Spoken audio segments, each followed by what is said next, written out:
Welcome to Chuck's World of Infinite Mojo, brought to you by Holy Chuck Burgers. Our business is burgers. Good morning, Katarina Witt.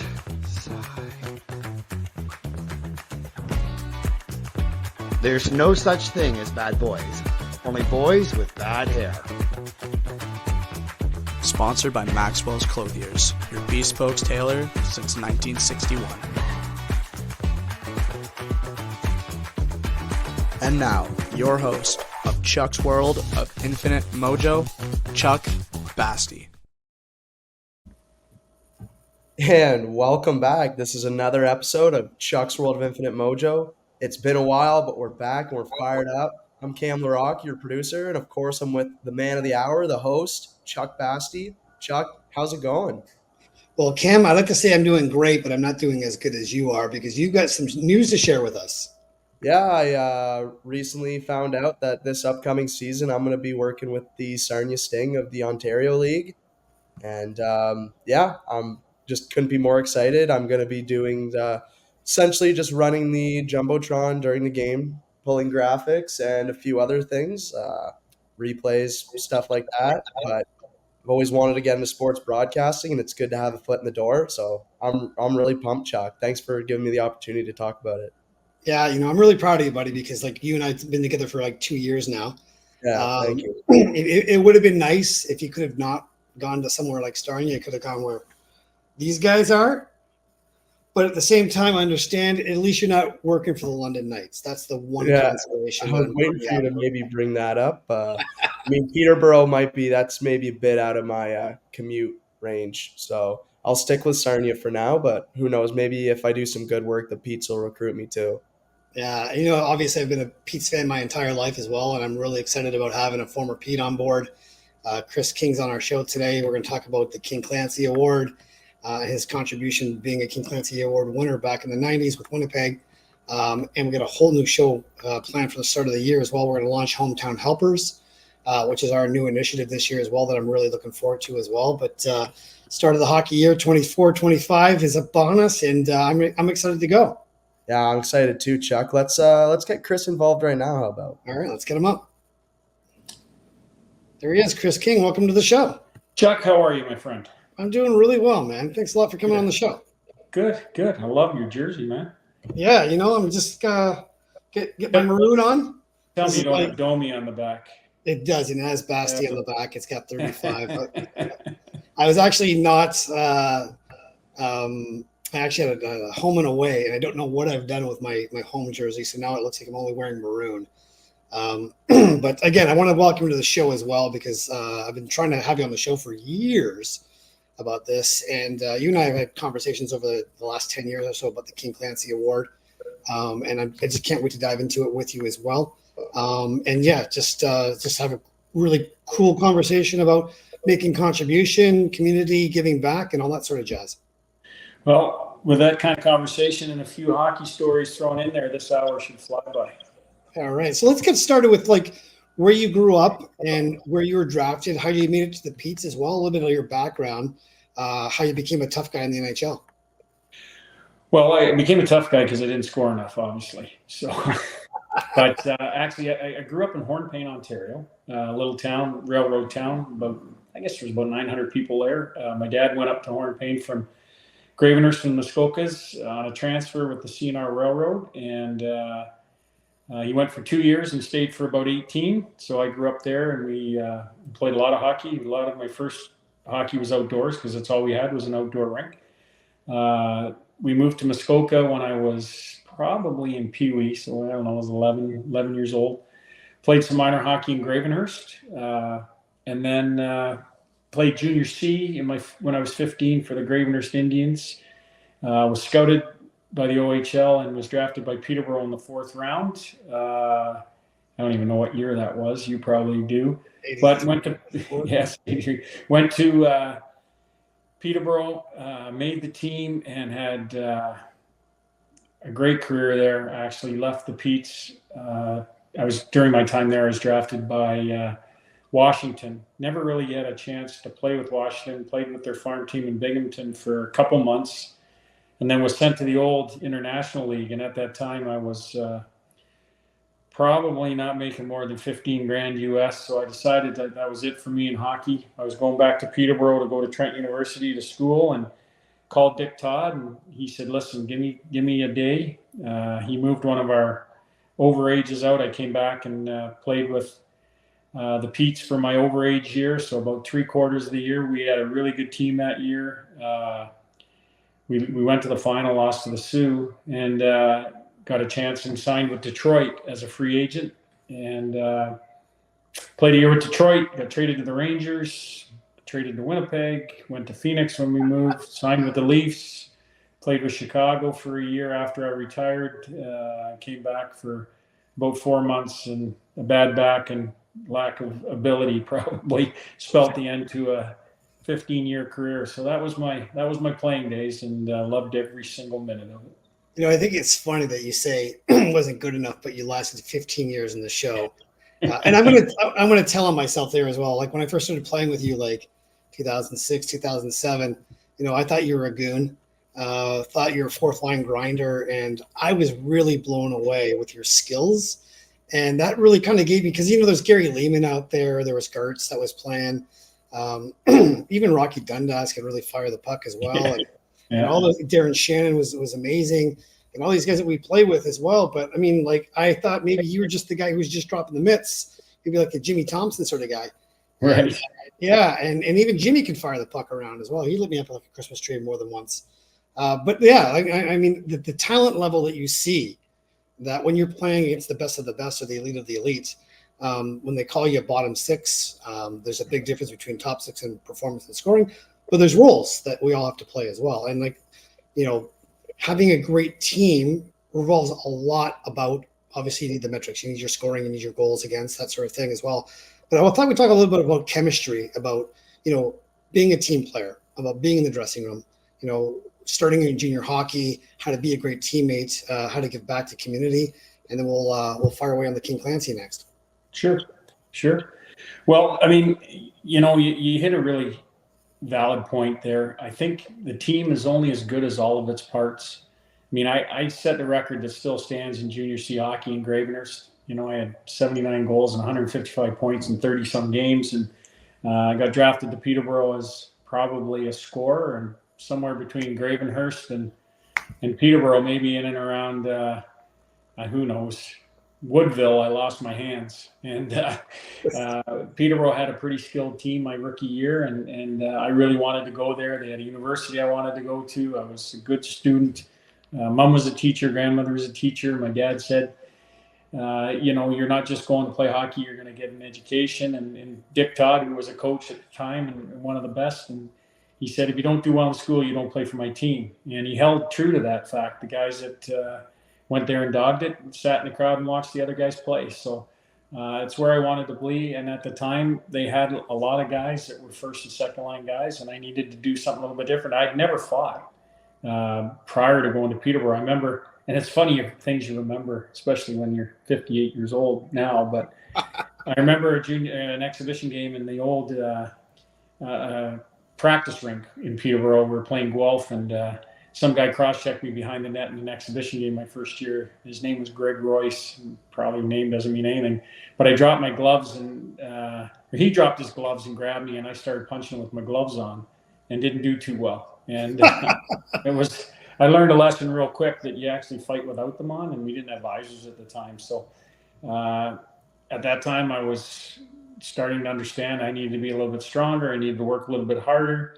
I wanted to play in Peterborough. I wanted to be a good player. And I knew going to Peterborough that was probably my best chance to get to the next level, because so many people came and watched good Peterborough Peach teams, and they knew that Dick only took good people and good players, and he would potentially turn a good player into a good NHL prospect. And I worked really hard my years there, had some really good successes, played with some real good teams, some real good players. And, when Washington was drafting, it was in Montreal. Terry Karkner was my roommate at the time, and he was a first-round eligible pick. Rangers took him high.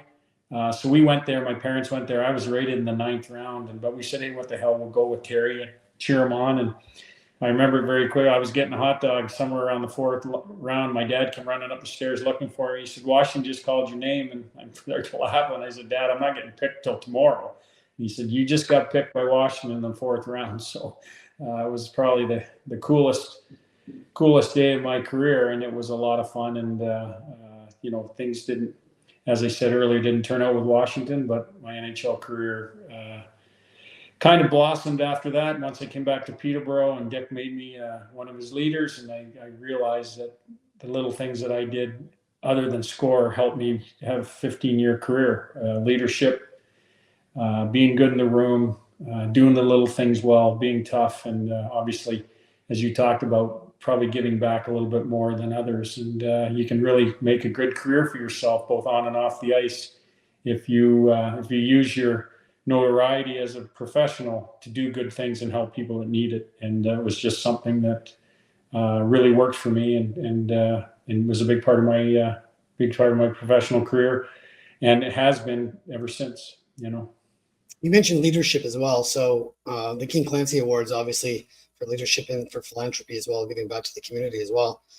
When you got traded into Winnipeg and you got in, like, I love the story you told me in the dressing room when you got traded and somebody Yeah. clearing the driveway for Ty doesn't like the story, but I can tell it. I mean, Roger Nielsen was our coach, and Ty and I sat out a Sunday afternoon game in Madison Square Garden against the Bruins.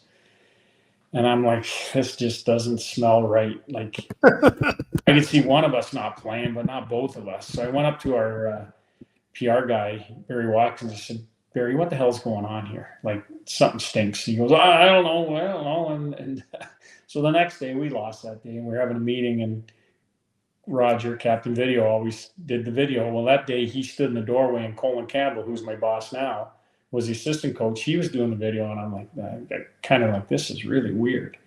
And so the video session was over, and Roger called me in, and he said, "Listen, I got to talk to you." And I said, "What's up, Rog?" He goes, "This is awful. It's one of the hardest things I had to do." And I go, "Oh, geez." And he said, "I got some bad news and some really bad news for you." And I said, "Oh boy, what's the really bad news?" I said, "So what's the bad news?" He says, "Well, you're getting traded." And I said, "Well, I kind of figured that. Where am I going?" He goes, "Winnipeg." And I said, "Oh man, if that's the bad news, what's the really bad news?" He said, "Ty's going with you." So Winnipeg at the time had Solani, Zamnoff, and Kachuk.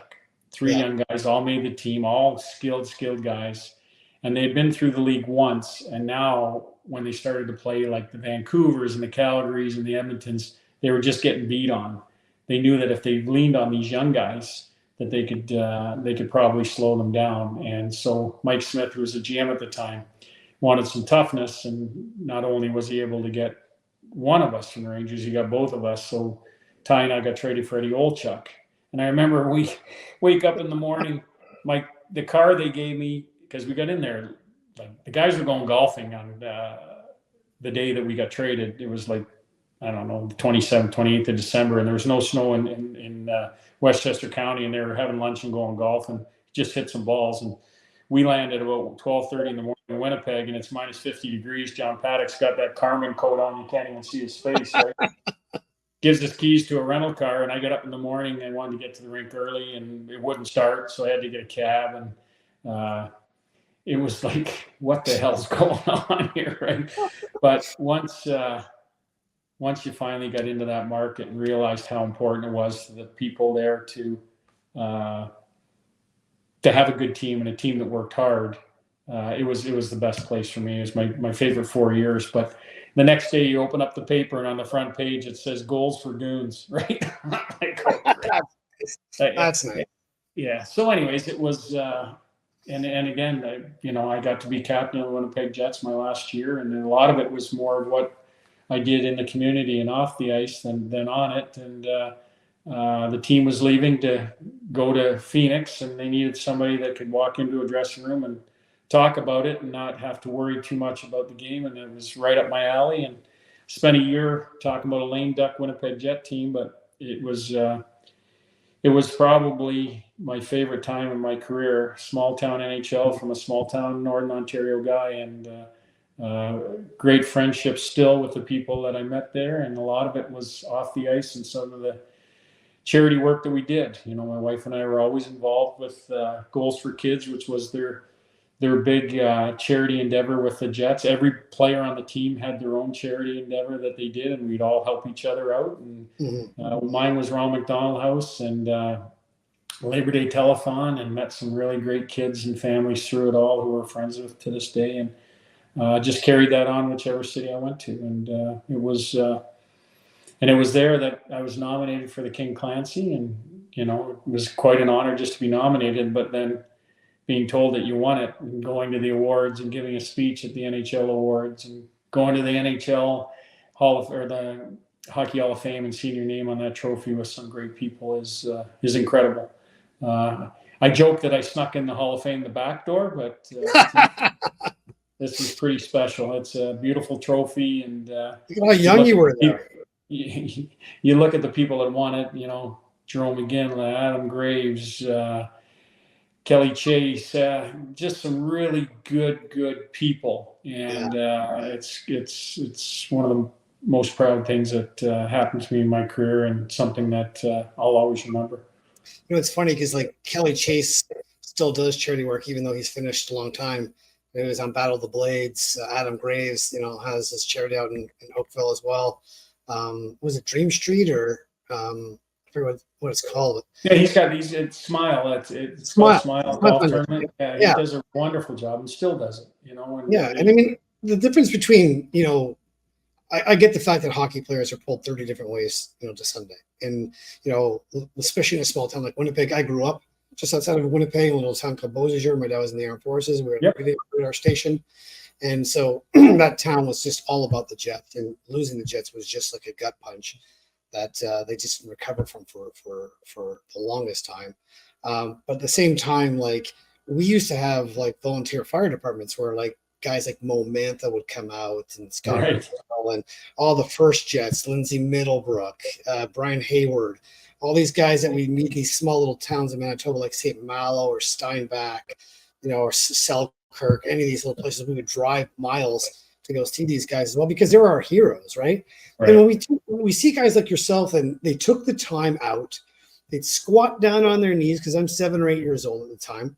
They'd make eye contact with you and say, where do you play? What's your position? What number do you like? Who's your favorite player? And they would engage us. And I never forgot that. And even when I meet, you know, pros, you know, now that are long retired, if I ask them, what's the one memory you have of meeting your GOAT, your favorite player, or whoever it is, and their eyes light up.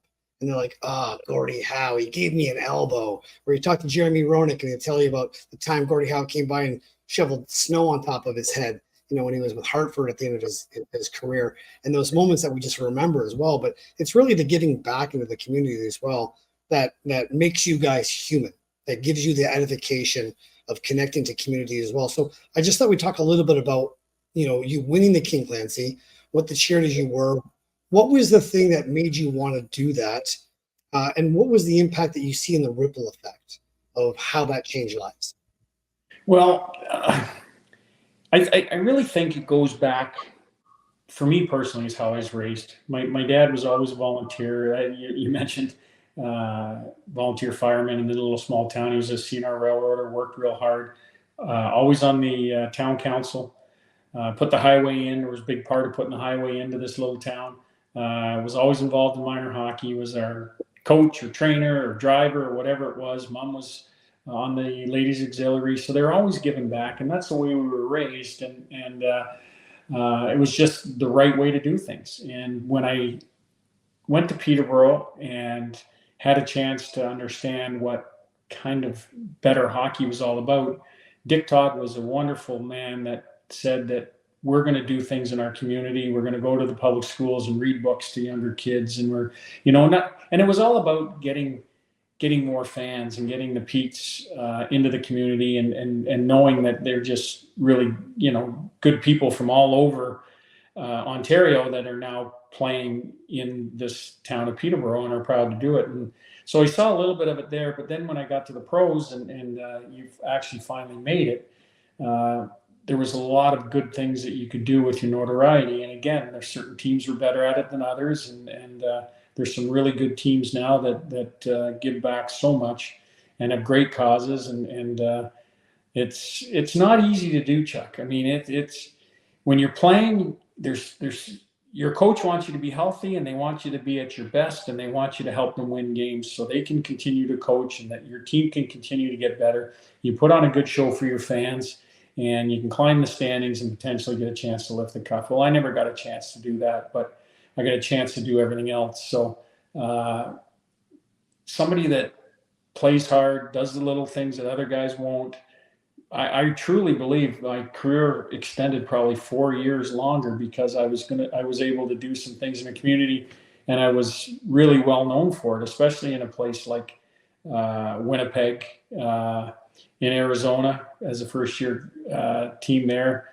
It was really, Ron McDonald House was a big charity for Paul and I. We ran a cruise up here in Muskoka with a bunch of teammates and guys from my Peterborough days, Jody Hall, Kay Whitmore, Terry Karkner. They'd all come and they'd help. And then when we were in Toronto, Curtis Joseph was so good at that. Mike Johnson, Chris McAllister, all the guys that did the right things for the right reasons. And we were able to raise not only good money, but awareness for important causes. And it was just things that came natural to us, and we were proud of it. And then to actually get honored for it by winning the King Clancy was icing on the cake. But you talk to some players and you have no idea what they do in the community, because sometimes they don't want people to know. They just do it because they want to do it, and it means a lot to them. And maybe it's because somebody helped somebody in their family when they needed help and they were sick. And I really find that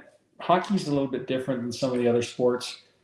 Most players, especially when I played, are from some small town somewhere, and they were taught the right way, and they want to give back.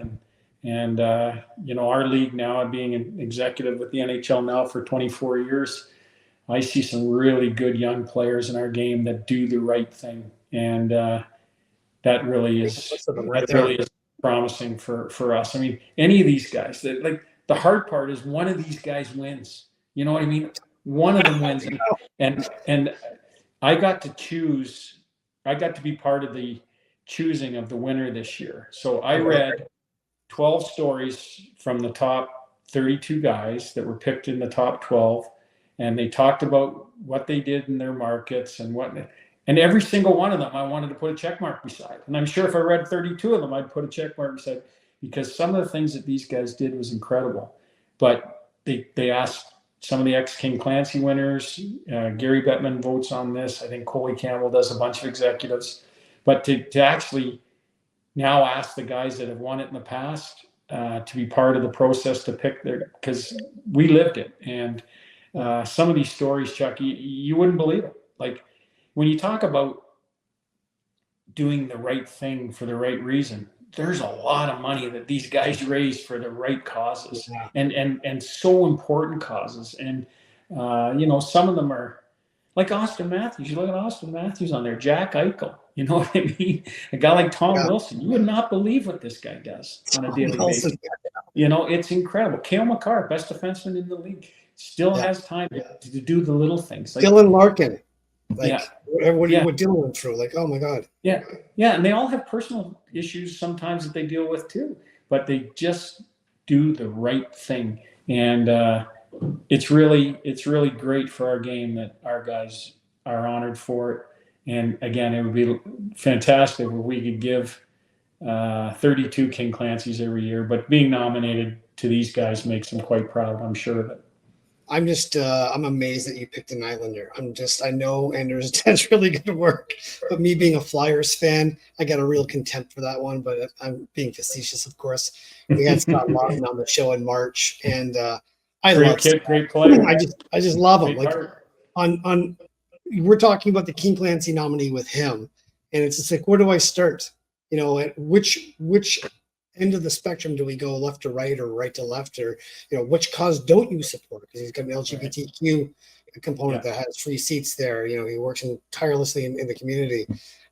Zach Hill, who was the PR director for the Flyers for the longest time, would just say endless great things about Scott Laughton, even when he started his career. And he had a little start with Giroux as well, and Giroux was always about this. And like I said, he just did it for the right reasons. And again, I think as a fan, I think they don't get enough acknowledgement for the ripple effect of what these guys are doing, because it's just there's the act that they do, and then there's the impact in the community, and then there's the ripple effect that goes on forever that you can't quantify or metric, because it's so many generations of like you talking to somebody else, how you were with that person, and the ripple effect of how that way of being or the kindness that you presented to them has now opened up for somebody else that you've never met, right. In that, because of kindness you played the paying it forward sort of thing, which to me is one of the best things about hockey, because I think there should be less. I love hockey, don't get me wrong, but at the same time, the connection that hockey does in community is the real gift of hockey as well. And one of the things I want to talk about is how not only do you win the King Clancy Award, but you take my hero Les Stroud and you sign up for Survivor Man. You guys man up, go with the Hornpain, your hometown, and you go out and do Les Stroud for a day. But I mean, boy, did it pour on you guys in that day. There you go, right there. There's your 5 minutes of fame. So you want the behind story of how this happened? Yeah, man, I do. Okay. So I ran a hockey school in Gravenhurst for 30 years. My dad and I did. Kris King Muskoka Summer Hockey School. And the funny thing is not to get away from the story, but I'm lined up with the Rangers against Philly. Yeah. And Rick Tocchet had been spending the summer up here with Stevie Yzerman and some of the other guys in Muskoka. And we used to have NHL skates at night, but we're lined up. And I think it was like third game of the year. Tocchet looks at me and he goes, Kris King Hockey School, eh? And I look at him like, he goes, how does somebody that can't skate, shoot, or score take money off kids? And I go, I got nothing for you. You got me. And he starts laughing, right? He says, can I come and skate with you guys next year? And I said, yeah, sure you can, Rick. But it was great. But anyway, so back to hockey school. Brad May's son, Tyler, was in my school. Wendell Clark's son was there. Mikey Anlauer, Big Mike Anlauer that owns Ottawa, his son was there. So they had this Lake Joe kind of group that came down. And Les Stroud was living in Huntsville at the time. And his son wanted to play hockey, so he drove down. So when I'm not on the ice, I was standing by the boards, and Brad and I are talking, and along comes Les, and he says, hey, I'm Les Stroud. And I said, hey, Les Stroud, how you doing? And he walks by, and Brad says, Kinger, do you not know Survivor Man? I said, no, I have no idea who's Survivor Man. He goes, well, that's Survivor Man. I go, well, what do you survive? He goes, seriously, you don't know who Survivor Man is? So I started asking my buddies. I said, do you guys know Survivor Man? He goes, yeah, he's been here all week. Jesus, he said, he's so popular. And I go, I have no idea who this guy is. So anyways, we sit down in the dressing room in our office, and Brad May is playing in Colorado. And Les, he goes, let's do a charity show. And I said, great. He goes, well, what do you want to do? And I said, well, I'm from Hornpain. And he said, they're not having hockey this year because the roof's going on the arena where I learned how to play. He goes, perfect. Let's go to Hornpain. It's in the bush. He said, we'll bring up a show. He said, you get the alumni. You get the people.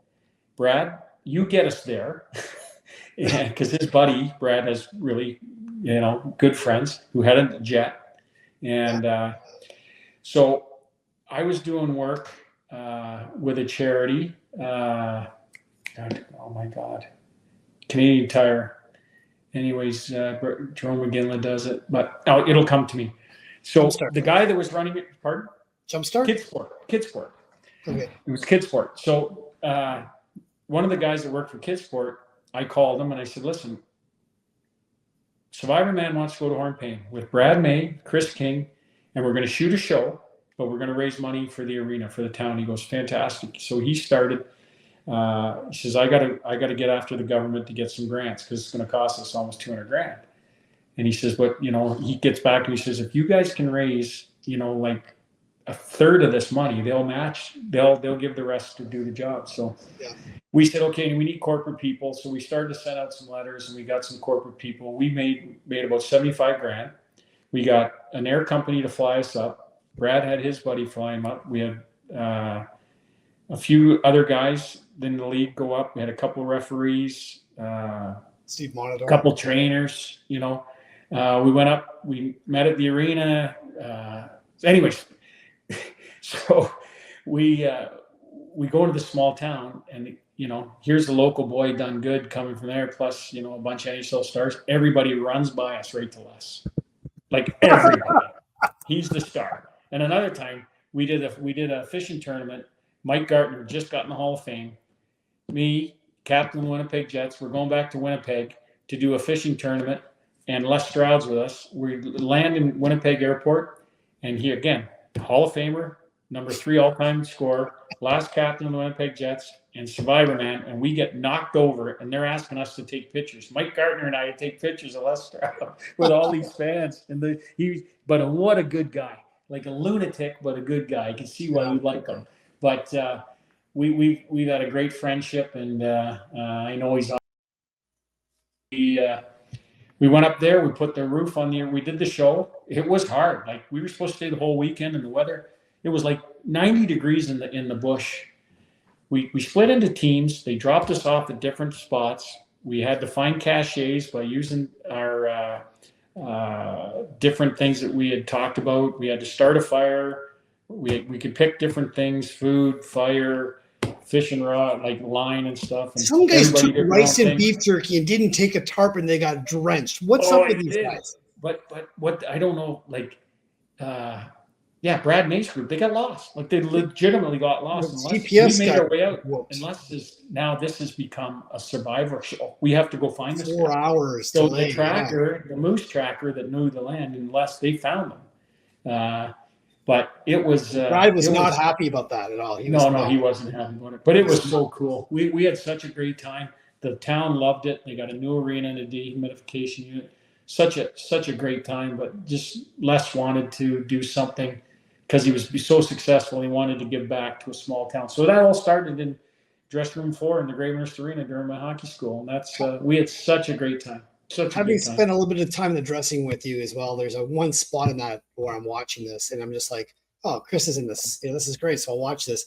And you guys are just getting torrential downpour on. You've got no tarp. You're wringing out your shirt like this. You got a little clothesline with all your stuff, and your dry sense of humor, which, is like dry toast without butter, and you take the camera from the camera guy, and he's like, so people want to know what us NHL hockey players do out in the bush. Well, I'm going to show you what we don't do. And you take the camera and you pan to the 2 guys who are dying of hypothermia, like just holding each other for body heat. Like, we don't do that. That looks like spooning to me. Well, Les and his cameraman and the tracker and Les's girlfriend at the time was the camera girl. They came into every camp. They knew where we were. Where we didn't know where we were. We weren't more than a mile away from everybody else, but it was so thick, Chuck, that you could not hear, see. And we were all standing by the fire naked because we were soaked to the ass, right? And here comes these guys in the camera and going, turn the cameras off. It's cold. The water's really cold out here. Yeah, little George Costanza was in the pool. Who's in the pool? Anyways, it was great, and just another example of Brad wanting to help, and Chuck and Les he's one of my favorite people. Crazier than a bed bug, but man, is he got a heart of gold. He'd have to be a little half nuts. He's worse than goalie nuts because like goalies are already a different breed to begin with, right? Yeah. But then if you want to go out into the middle of nowhere and survive for a week eating bark, there's got to be something a little wrong. Oh no, there's a few screws missing, not loose. Oh, yeah. He told me the closest he ever came to death was a bull moose chased him up a tree, and he was in I don't know where he was, Temagami or something. He said it scared the living shit out of him. But he still went out and did another show. Like But what a good dude. Very, very popular guy. Yeah, like the funny thing about celebrities is like when you start to meet one and you start to have a relationship with somebody, like a Les Stroud or a Mike Gartner or, like a Kris King, like you just really see the humanity out there in that small little community of the people that are friends with them. And, I was really lucky, I had a friend of mine that called and said, "Hey, listen, our goalie just pulled a hammy, for this charity game tomorrow, and we don't have a goalie. Spot's already paid for. It's a celebrity classic, but if you want to come out, it was hockey for the homeless." And I said, "Yeah, sure, I can come out for that." And I literally careered in that 3 or 4 games that day. I had Gartner and Gartz and Mark Osborne on my team. It was so funny because I grew up. My dad was in the base, so in the armed forces, and we had a first posting in Washington D.C. at the embassy. Right. My dad took me to my very first game at the Capitol Center. It was like 1979 or 80. It was Gart's rookie year, and it's a small little 4-foot glass that you could reach over and like he'd wink at you to go by. And Murphy took a slap shot. I think it was like on Dave Perro, the goalie, and he broke a stick in half, and he still got it on the net. And my dad said, "That guy's going to be someone. You got to watch that guy." So here it is, 25 years later. Gartz is coming in the dressing room. I see his little shirt says Gartner on the back hanging up, as they do in the dressing room. And I look at the shirt and I see him coming over my shoulder. I'm like, "Gartner. Does anyone know who this Gartner guy is?"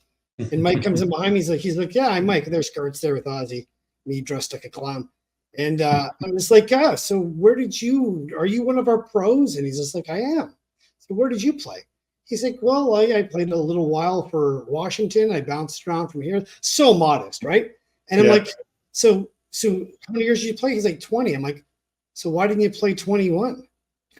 And he was just a class act as Gartz is, and I'm messing with him, right? But he comes back, and of course he's just got so much humility as well. But to meet Mike Gartner and Ozzy, that's the very first game. I got Gary Lehman on the right there. There's Ozzy on the left. Gary Lehman does this crazy shot where he kicks the stick. Oh, incredible, eh? Yeah, Borja Salmi taught him how to do this. Yeah. And he just kicks this puck, and it goes literally like a bat out of hell. It's 1,000 miles an hour. 1,000 miles an hour. I don't know how he does it, but he does it. But I Joey coached to do that too. It was incredible. Yeah, I don't know how he does it, but after this game, there they asked me to come play with you guys. Was this in Newmarket? Yeah, so this was at Angus Glen. That's in Newmarket there. Yeah. At the There are those handsome guys. Mondays and Thursdays. So there's Darren Shannon. And then you just over my shoulder there. Yeah. So there's a funny story I got to tell you about this. So we were playing in this game, and Big Daddy Bob McGill was playing on the other team, and it was tied 9-9 or whatever it was. I remember this. Yeah, and he goes to his backhand on a breakaway, and I put my paddle back and I stop it. It doesn't go over the goal line. You pick up the rebound, you headman it to Darren, and he scores. And we win. And Big Daddy comes in the dressing room, and he's just livid. And he puts his finger in my chest, and he goes like, "That puck was in." I'm like, "Hey, listen, Big Daddy, if the puck is in, we give it to you. But, the rules have changed in the NHL since you retired. The puck has to go all the way over the red line now." And he's just like, "Well, we call our own goals." I'm like, "Hey, listen, Big Daddy, you score it. I'm going to call it. But unfortunately, you didn't score it." And he gets all upset. And he goes in the next dressing room, and I look at your face, and it's absolutely white. And I'm like, "What?" And you're like, "Nobody talks to Big Daddy like that." I thought he was going to kill you. I thought he was going to rip you apart. Yeah, and I'm just like, "What do you mean?" And he's like, "What do you mean? What do I mean?" He's like, "Wait, is he serious? This is a charity hockey game. This is for Hockey Ministries International, for baby Jesus." And he's just like, yeah, nobody talks to Big Daddy like that. And I look at Shanny, and Shanny's looking at me going, "Yeah, like nobody talks." He's like, he wasn't kidding. Like Big Daddy wasn't kidding. Yeah, you were lucky. You were lucky that day. That lasted 2 years before I actually went and I got him a Hershey Bears program from like 1995 that I bought down at the old Hershey Park, and he was an assistant coach at the time. And I gave him that program, and that was the only thing why he forgave me for that. Yeah. But meeting these guys as well, just amazing. I mean, look, one of the guys that I wanted to bring up as well, just because it's just Peter Zezel. So Peter Zezel was playing, he was a little overweight at the time because of the blood thinners he was obviously on as well. And there he is there. He's signing autographs in my backyard at a Hockey Day in Canada event that I put on. But I remember I want to tell this story about Peter as well, because you came to me, we were playing, say, "Okay, we're playing Zezel today." He likes to go top glove. I'm like, "Kinger, this is my one go-to save." And you're like, "Okay, hot shot, just stop the puck." And I'm like, First shift, he comes down on his off wing, off shot, clunk right under the bar, over my glove. I didn't even see it. You come by, you pick the puck out of the net, and you say, hey, top glove. I'm like, I'm on it. I got this, right? And then boom, does it again 3 different times. You finally, give me the word. I'm like, listen, he either shoots, it goes in, he misses net, or it hits me somewhere, and I don't know what to do. But that's the only thing you're gonna do with Peter Zezel. But he was just such a great guy too. Him and Ozzy came to my backyard for Hockey Day in Canada one year, and signed autograph for kids, and was just amazing. So there's a picture of Peter. A good man gone too soon. He he could shoot though. You're lucky it did miss you, because if he hit you, you'd still be sore. He once put his right foot on his on wing on the red line, the goal line, and I said, "There's no way you can rope this." And he's like, "Oh no!" And he goes left-handed shot, right foot on. I gave him the whole side, and he put it in the opposite post, and then just skated away. And I'm just like, "You get one of these." That was really, really well done. Just amazing. But a good player, a good NHL career too. He was. Yeah, we lost him way injuries too soon. Yeah. Well, I want to. You met a lot of good guys through those charity events, eh? I mean, those are the guys there. I mean, when you meet those guys and you play hockey, hockey is the least of the worries of that. But again, it's the relationships that you make. The people I love Mark Osborne. He's one of my most favorite people. He's the kindest soul in the world. Mike Gartner's probably done more kindnesses for me than I could probably count on one. Even after you were ripping them. Yeah.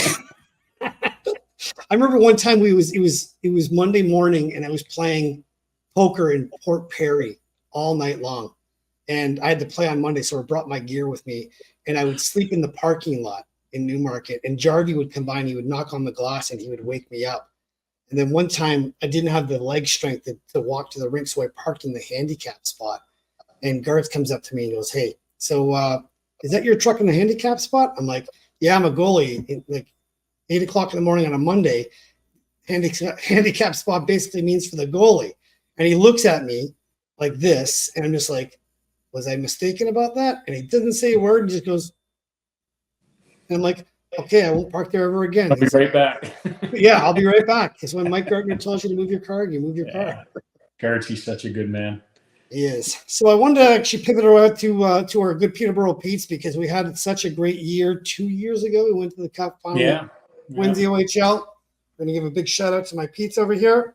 I was down at that game. Got to be a little bit of a clown show. We took the Holy Chuck truck at the parking outside. The Petes were great to us this year, last 2 years as well.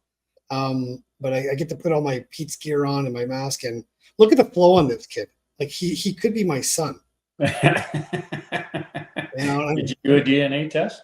Yeah, I know that guy. I have to say, where do you live? And turns out he lives in Coburg, and I spent 4 years in Coburg. I'm like, what year were you born in? But I mean, the fans obviously are second to none. That's obviously during the playoffs when they were in the finals against the London Knights. They pull that out. Simpson plays a career match, gets MVP of that.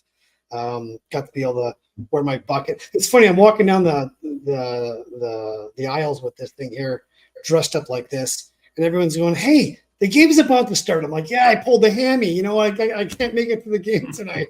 I'm not wearing my pads." But and then woman goes by in the lobby there, and she says, "I think you look fat in those pants." Oh, those pants are slimming. I would have thought black was slimming, but those are maroon. So what are you going to do? So it's kind of funny. But I thought we'd start off with, there we are in front of the. Yeah, it was a great place to play. I really enjoyed it. Give us your best memory, and don't talk about how you were cheated by Belleville or the Sioux or the Jennies, but a really great Pete story. Well, I don't know if it's the best memory, but it's the one that stands out the most. And if you go on Google or YouTube, you'll see it. But we were playing Oshawa, and who we hated. Paul Theriault was the coach. Dick was obviously the coach. And we were both 1-2 all year long, back and forth, back and forth. And we played them, I want to say, we usually played Thursday nights. And then they had that first Super Series. I don't even remember that. But Shanahan was going to be the first rounder in Ontario League. And forget who it was in the Quebec League. But anyways, they were going to have a Super Series, a game in Ottawa and then a game in Hull. And it was going to be the OHL All-Stars against the Quebec Junior All-Stars. anyways, we're playing Thursday. Paul Terrio was named coach of the team anyways, the reason I brought up Oshawa. So Marty, who was the goalie? Marty Abrams? I don't know. No. Oh, Jeff Hackett. Marty Abrams played in Aurelia. Jeff Hackett was goalie, came out, we're chasing for a puck. I was the first guy in. I had no interest in the puck, and I ran him over, like completely smoked him. And then I obviously did what I do best. I called on the bench, and 3 guys came off the bench. And Kay Whitmore, who works for us in the NHL now, was our goalie at the time, him and Ron Tugman. And I'm backing into our zone, and Whit leaves his glove and his stick, and he comes charging out, and he straight arms. I think it was a guy named Scott McCrory. No, not Scott McCrory. Jimmy Pack was the defenseman. There was another guy. Anyways, he clotheslined this guy. Then the bench is cleared. We had a full-on brawl. It was unbelievable. And it went forever. So I was going to get suspended. Whit was going to get suspended. We get a call from Dave Branch the next day in Dick's office. There was me, Mark Tevens, who was our top scorer, he I don't even think he fought in that. Terry Karkner and Whit. And the 4 of us were sitting in Dick's office. We figured we're all getting suspended. And Dave Branch calls and says, Paul Terrio just called me. And Dick says, well, I don't care what Terrio says. He started this, And he goes, no. He wants King, Whitmore, Tevens, and Karkner on his all-star team. So I can't suspend you. You're not getting suspended. And so they had Derek King at the time, Scott McCrory, Lee Giffen, all from Oshawa. And they took 4 from Oshawa, 4 from Peterborough, and they filled in a bunch of other guys. And so we had a big meeting in Ottawa, and Terrio says, Dave Branch's going to come in and talk to everybody. And so Dave comes in, he says, this is the best thing, the biggest thing that's happened to the Ontario and Quebec League. We want this to be really good. I want you guys to play hard, but be respectful. It's an exhibition kind of game. And he walks out, and Terrio goes, okay, boys, everything he said, forget. He said, I want to kick these guys' asses. He says, I got the guy. I got the guys that started a brawl with us the other day. He said, Kinger, I want you to fight guys. And then he says, Whit, you're going to fight. He says, you're going to play net. And he says, anybody comes near you, you whack them. And then he says, and here's my credit card. He says, Derek King, who was on Oshawa, he says, take these guys down to the to Fairfax there and I don't want anybody here till midnight. So we end up beating them in Ottawa, and then we tied them in Quebec. I started 2 fights. And it was unbelievable. But anyways, that's the thing I kind of remember. We won a lot. We had some great times. Had some really good players, but that was kind of my favorite Pete story, because after that we never lost again. It just brought the whole team together. It was great. And then we lost to the Sioux in the final, I think, that year. You sounded like Shorzy right there when you say, I never want to lose again. That's right. Speaking of Shorzy, we have a little old-time hockey as well. So the Junior C's Curlers Division has just opened up another spot, and Muskoka Bears are now starting their inaugural season as well. That's in your backyard, basically. It is. But that would give them a little plug and just talk a little bit about their, their departure from Junior C. Seeing that you played back there back in the day, 40 years ago. But at the same time, like, they have a new season coming up as well. So just give us your thoughts on that. Well, having moved here 11 years ago, and we're about 15 minutes from downtown Bracebridge, 20 minutes from Gravenhurst. And when I played for the Bears for the Indians as a 15-year-old, the Bears were our biggest rival, and no different than when I was playing minor hockey. Everybody hated each other. You even went to school with some of them, but you were buddies at school and then hated them when you were on the rink.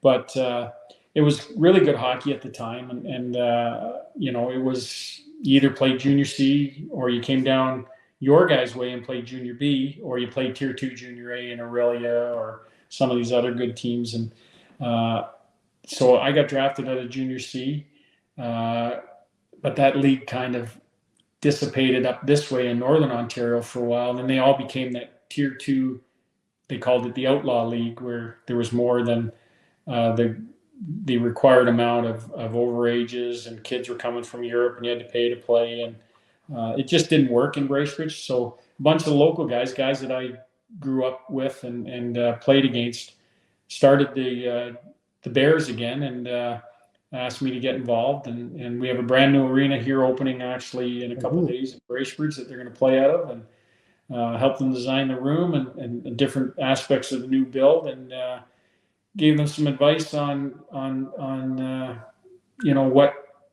what the team should probably do. And they're really keeners, boy. I'll tell you, they're really excited about it. I think the town's going to love it.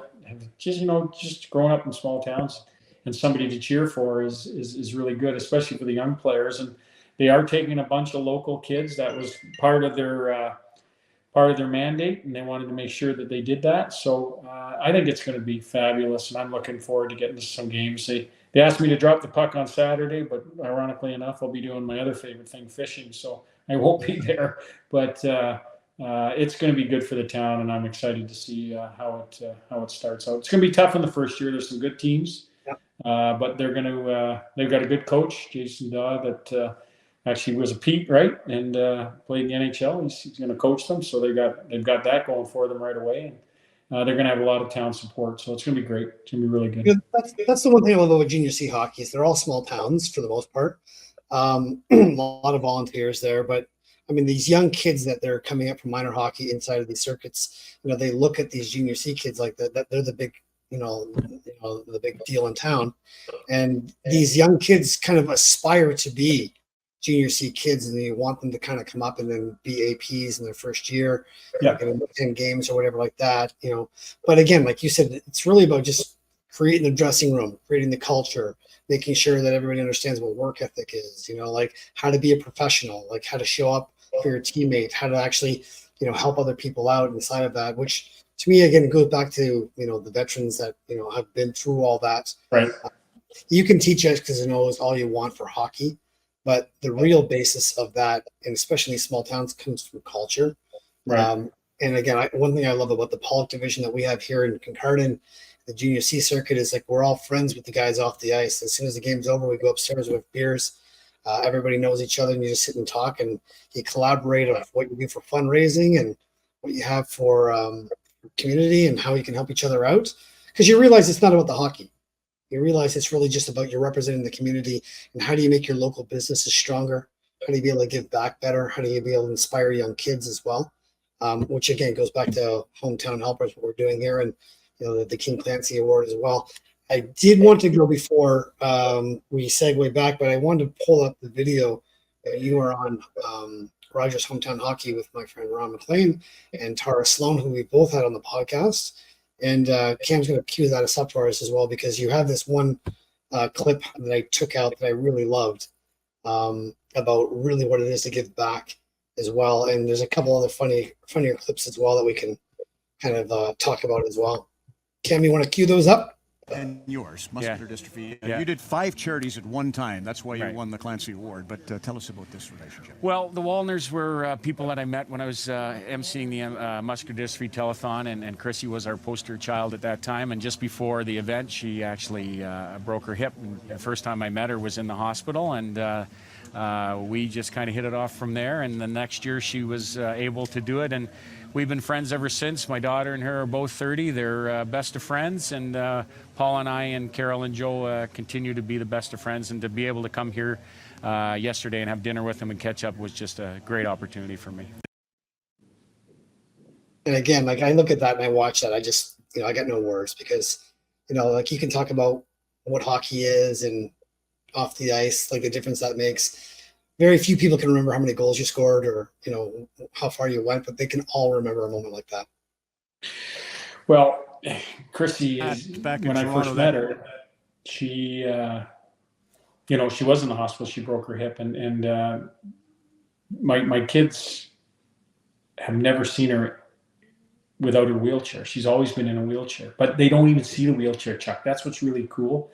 And that's, I think, what's been really powerful for Paul and I being involved in the Ron McDonald House and other charities is they've been around kids that aren't 100% healthy or have ailments, whether it's cancer or heart defects and stuff, but they're just kids to them. Like we would serve dinner at the Ronald McDonald House Christmas parties, and we'd host it. And my kids grew up all around that, so they understood that not everybody is always healthy, and it's been really good for them as well. And but anyways, going back to the clip, those are dear people and some of our closest friends. And when I asked Carol, the mother, what's Chrissy's outlook, and she said, well, kids that have her disease might live to be 16, and she's 36, Yeah. And it's because of people that care and have raised money and have helped muscular dystrophy, that this young girl who's an incredible artist, and she graduated, and it's why I do it, because it just, to be able to see somebody teach you so much, and they're not all good stories, Chuck. Yeah. There's some hardships there, and kids that you meet at the Sick Kids Hospital that don't make it, and but you learn a lot from them, and it really helped me in my career too. Puts things into perspective, and but anyways, Winnipeg was so good for that, and it was so great to be able to go back there and be part of that. And I was working for the league at the time, and it was really great. And Ron and Tara did an incredible job with hometown hockey, just incredible job. I remember I was talking to Ron at a function. This is about 2015, and he had just got replaced by George. And I was talking to him. I'm like, hey, I'm really sorry about that. And he looks at me and goes, Chuck, honestly, like, if that's one thing that's going to be, a contention, like, take it away. Like, I've had a great run. And he says, like, I'm really actually excited to get this new thing coming out called Rogers Hometown Hockey. And I'm really excited about this. And I'm like, what's that? And he says, we go across the country. We talk about the community and who came from there and what makes it tick. And I'm like, that sounds like it's right up your alley. He's like, I'm really looking forward to that. And 2 years later, they come back, and after George didn't work out the way they wanted to, they asked Ron to come back, and Ron's like, I'll come back on one reason only: if I can still keep doing Rogers Hometown Hockey, because we love it. Me and Carrie, it's what we love the most. Right. Inside of this, and he'd get out halfway out of Hockey Night in Canada on a Saturday night, jump on a private jet somewhere, and fly somewhere to be Saturday night, so he could be hometown hockey on Sunday. His travel schedule was crazy. And yeah, and Tara as well. We had her on the show as well. I saw her down in San Jose in the springtime, and she talked it all about. Before we go, I wanted to make sure that we kept it a little light, because you got a couple quick funny jokes here, and as we all know, when the forces are funny. Well, you know how funny I am, right? Yeah, that's right. So let's roll this Matt, camera. back in Toronto, that photo, the last image of the book that celebrates the history of the Winnipeg Jets is you, the last captain of the first iteration of the Jets. But just John Paddock, one last funny story. He told you and Ty, you got to protect Solani, you got to protect Jamnov. What did he tell you about the puck? Just not touch it. Stay away from it. Let them have it. But if anybody looks at them the wrong way, make sure they know that we're there. And I think we had a real good group of guys, the tough guys, but we just kind of gave them a little bit more support. So, you were amazing. Thank you. Just don't touch it. Just don't touch it. Just don't go near it. If it's like be a referee. If it comes near you, you pivot. You move away. Roger Nielsen told me, and it was great. I was playing with Darren Turcotte and Mike Gartner in New York, and we had really good years. And I said, so Roger, what do you want different this year? He goes, nothing different. Just give the puck to Gartz and Turk and stay out of their way. And I said, oh, perfect. He'll wheel. Like, you just let him go. Yeah. Well. So that's hilarious. And We'll Gartz talk about goes, Ty Domi. You had a good Okay. laugh during the hot stove. I'm sure you have many Ty Domi stories, but tell us the Roger Nielsen story. Well, obviously, we were traded together, and Roger pulled me into his office, and we were good friends from way back. I worked from his hockey school, and he said, this is one of the hardest things I had to do. We have bad news and really bad news for you. And I knew I was getting traded. I said, what's the bad news? He says, you're going to Winnipeg. I said, oh, man, what's the really bad news? He said, Ty's going with you. So. And then he got the assist on that goal. Oh, and he never let you forget it, He right? lets us know. Yeah, it was a great pass. Anybody could flip it that high. A saucer pass. That's hilarious. Like, honestly, the fact that you can actually joke around about that, I'm sure Ty is like ripped you. Oh yeah, I hear about it. But he's got too many bigger things on his plate now. That big shot, right? So yeah, especially with his son too, because his son's like right back. Well, hey, Max went to my hockey school. I taught him everything I know. You could really tell him the skating and the stick handling, Chris. Like, you could really That's tell. right. He can dump it in really well. I think call for change. Like, Yeah, exactly. Get me off left wing, center. How we go? Change. Yeah. So before we go, I actually wanted to bring up this because our friends at Padskins decided that This is they pretty wanted cool. This is really Yeah, cool. great, I've seen it. great. Yeah. So what this is a peel and stick. We feel that every single kid that actually looks like a pro, plays like a pro. And the one thing we want to do is give them some identity, they get twig bars, twig tags is what they call them. It goes on your stick. So you put your name and your number, it goes on your gloves as well. I got a little Peterborough Pete's logo there on the pants as well. It goes on the helmet, but we're going to outfit a team of your choosing for that. And then be able to have you just donate that to what we want to use. And then that way these guys here get to be, King's kids, I guess. I love if it. you want as well. If you let us know who that is, we'll outfit them. I'm gonna think a little bit about this because I've got some kids that are really important to me in town here for different reasons, and they all play. And the Bears is an obvious choice, but they're bigger kids now. I think younger kids would get a real kick out of this. So if you give me a couple days to think about it, I think this is fantastic, and I'll put them in the right spot. And this is really nice of Padskins and you, Chuck. This is great. Yeah, I think as long as they don't have to have my face on any of their gear, they won't want it. I don't think you could fit the ears on that though, Chris. Oh, there it is. I knew it was coming out. I thought we made an hour and there was gonna be no ears. Too easy. It was too easy. You opened the door for that one. It was too easy. True enough. I rolled it. You threw it. As well. Well, listen, man. I really want to thank you for coming on the show. It's been always This is fun. This is great, Chuck. Yeah, and a long time coming as well. So what I'm going to do is I'm going to see. Go ahead. I was just going to say it's always nice to be able to talk to somebody that you had more points than just more points. I was kind of like Grant Fuhr and Palmy in the net there. I'd actually be able to pass that puck up the wing and get 7 or 8 points a game, or sorry, in a year. Yeah, so a year. In a year as well. So, but again, I want to have you on the show again after the end of the year as well. We're going to have a really exciting year with Hometown Helpers. I'm going to be traveling to NHL cities this year to interview King Clancy nominees as well. Which Good. I think that's important, Chuck. I think it's great. They should be honored for what they do. Yeah, and honestly, like I think most of them, when you start talking about hockey, they don't want to talk about it. Start talking about what they want to do off the ice, and all these athletes have all the time in the world for it. Because again, like Scott Lawton has no business being on my show. Like I've done nothing good in my life to have someone as good as Scott Lawton come on my show. But when I tell him, hey, we just want to talk not about hockey, we want to talk about what you do off the ice and just kind of do that. And he's just like, what day you want to do it? Like, this is awesome. Let's do that. And I think these players need a little bit more edification and acknowledgement for what they do in the community. I agree.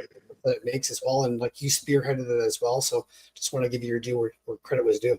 I appreciate it, bud. I really do. This has been fun. It's been good catching up. All right, Chris. Well, we'll see you this year. Thanks a lot to my guest, Kris King, for coming on the show today. We'll bring up our amazing new producer, Cam LaRock, who's now gainfully employed with the Sarnia Sting. You know, when Cam comes up and shows us that new haircut that he's got right there. Look at that. Yeah, not looking too bad right now. Better than the last look I think our viewers saw me with. Yeah, I don't think that could have been worse. Like you shaved it down like that. And then you get some of those highlights there. You look like Vanilla Ice. Yeah, no, I don't know. Never been bald before. Wanted to see what it was like. I mean, it felt great. Just didn't look good at all. So lesson learned. But that's what I'm saying, Cameron. It's like look good, feel good, play good. It's the hierarchy of instilling confidence in young kids, self-esteem. You look good, you feel good, you play good. That's why I love Padskins, to make you look like a pro. And if you feel like a pro, you play like a pro. Or you spend a little bit more time developing mastery. That's where small wins are. And small wins become big wins, and that becomes confidence. Yeah, I mean, we say it all the time. Yeah. So we want to thank our good friends over at Padskins for sponsoring the show today. Mark Phillips is a really wonderful dude. He's going to give out those name bars and twig tags off to a worthy cause of Kris King's choosing. There you go as well. And again, like if you want to look at that, go to padskins.ca. Really for pennies on the dollar. Like this is Kool-Aid stuff. I'm not even selling this stuff. This stuff sells itself. So I really love this because it gives confidence to young kids.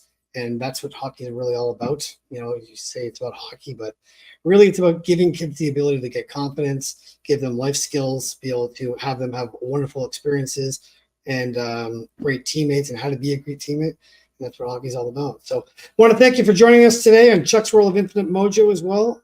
Realize you could have been anywhere you wanted to be today, but you stuck around and you heard our good friend Kris King talk about what greatness comes from philanthropy, community, giving back. All the King Clancy Award winners out there, really want to thank you for your service as well. They may not see it, but we see it. So from Chuck's World, from Cameron Lorak and myself, see you later. We'll see you next time.